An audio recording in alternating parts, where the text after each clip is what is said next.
একদিন দেখলেন ফাতেমার চোখে পানি। আল্লাহর হাবিব বলছেন, মা বিকা ইয়া ফাতেমা, ফাতেমা কি হয়েছে তোমার?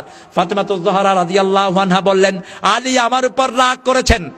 আল্লাহর হাবিব টেক লাগানো বসানো ছিলেন, দাঁড়িয়ে উঠে গিয়ে বললেন, ন ফাতেমা, কি অবস্থায় আলীকে রেখে এসেছো? মা ফাতেমা তো জোহরা বললেন, আলীকে সন্তুষ্ট চিত্তে রেখে এসেছি।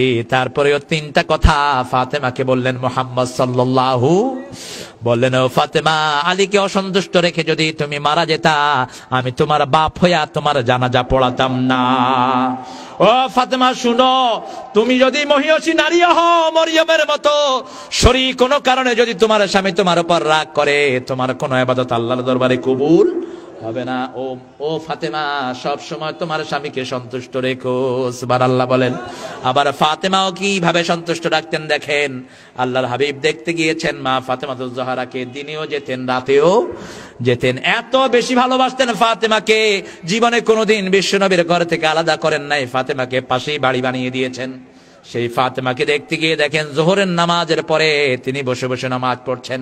আল্লাহর হাবিব ঢুকে বললেন, ফাতেমা, আমি তোমার বাবা, আমি এখনো বসে নামাজ পড়ি না, তুমি বসে নামাজ পড়লে কেন? ফাতেমা জোহরা রাদিয়াল্লাহু আনহা বললেন, আব্বা, বসে নামাজ এই জন্য পড়ি না, আমি দুর্বল, বসে নামাজ পড়ছি এই জন্য এই সময় আপনি আসতে পারেন।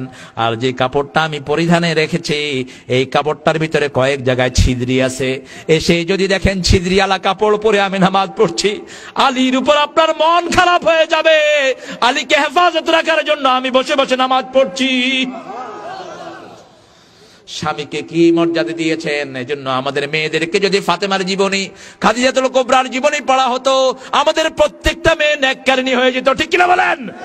বেগম রোকেয়ার জীবনী পড়াও, 10 কোটি বেগম রোকেয়া ফাতেমার পায়ের ধুলার সমান হবে নাকি? সারা পৃথিবীর মহিলা একত্রিত করলে খাদিজার পায়ের স্যান্ডেলের সমান হবে না। সুবহানাল্লাহ বলেন।